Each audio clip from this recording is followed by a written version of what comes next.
রাস্তা নাই, ঘাট নাই, কালভার্ট নাই, খাল খনন নাই, কোনো কিছু নাই। মাদক দ্রব্য সেবনের মধ্যে যাবেন না, বিক্রিতে যাবেন না।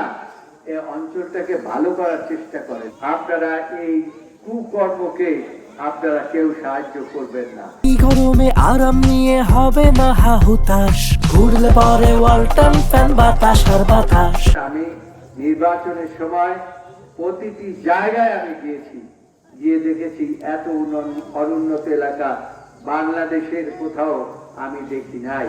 যেটা বাবুগঞ্জে রাস্তা নাই, ঘাট নাই, কালভার্ট নাই, খাল খনন নাই, কোনো কিছু নাই, নাই নাই নাই নাই নাই, এছাড়া কোনো কিছু নাই। এখন ভবিষ্যতে আপনাদের সজাগ থাকতে হবে। এই নাই কাটিয়ে হবে হবে হবে, হয়েছে হয়েছে হয়েছে, এই চিন্তা ভাবনা আপনাদের মধ্যে থাকতে হবে। আমি যেটা ওয়াদা করেছিলাম সেই ওয়াদা ইনশাল্লাহ বাস্তবায়িত হবে। প্রত্যেকটি রাস্তাঘাটে ইনশাল্লাহ উন্নয়নের ছোঁয়াচ লাগবে। এই কথা বলে আপনারা সকলে সাহায্য করবেন।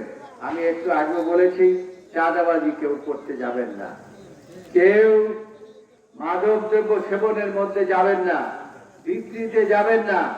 এই অঞ্চলটাকে ভালো করার চেষ্টা করেন। এই যে মাদ্রাসায় যারা পড়বে তারা তো কোরআন পড়বে নাকি? কোরআন তো এই রমজান মাসে নাজিল হয়েছে।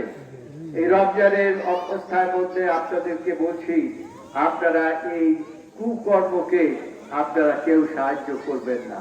সাথে সাথে ধরিয়ে দেবেন আইন শৃঙ্খলা বাহিনীর হাতে।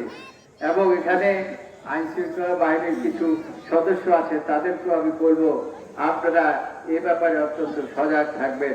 ভবিষ্যতে যাতে করে এই এলাকায় কোন রকম করবো, কারণ এটা একটা প্রত্যন্ত অঞ্চল।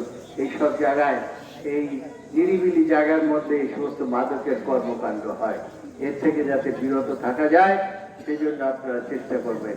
আপনাদের এই দুপুরবেলাতে অনেক কষ্ট দিয়েছি।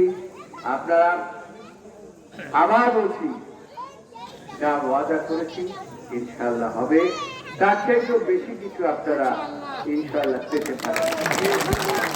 আমাদের মাননীয় প্রধানমন্ত্রী তারেক রহমান উন্নয়নের কাজে পিছু হন নাই এবং হবেনও না। কাজেই যেহেতু উন্নয়নের কাজ তিনি শুরু করেছেন, আমি বলেছিলাম ফ্যামিলি কার্ডের কথা, ইতিমধ্যেই শুরু হয়ে গেছে বিতরণ। এবং আজকের এই পেপারেই আছে আপনার বৈশাখ মাসে কৃষক কার্ডের কর্মসূচি ইনশাল্লাহ আমরা শুরু করব। সেই থেকে আপনারাও কোনো অবস্থায় বঞ্চিত হবেন না, এই আশ্বাস আপনাদের। আল্লাহ আমাদের এই রমজান মাসে সকলের মনের আশা পূরণ করুক। আর এই আপনাদের আর একটা কথা বলে শেষ করছি, আপনারা দয়া করে আল্লাহর কাছে মোনাজাত করবেন। আমাদের যে কর্মসূচি, আমরা সেই কর্মসূচির জন্য সফলভাবে সম্পন্ন করতে পারি।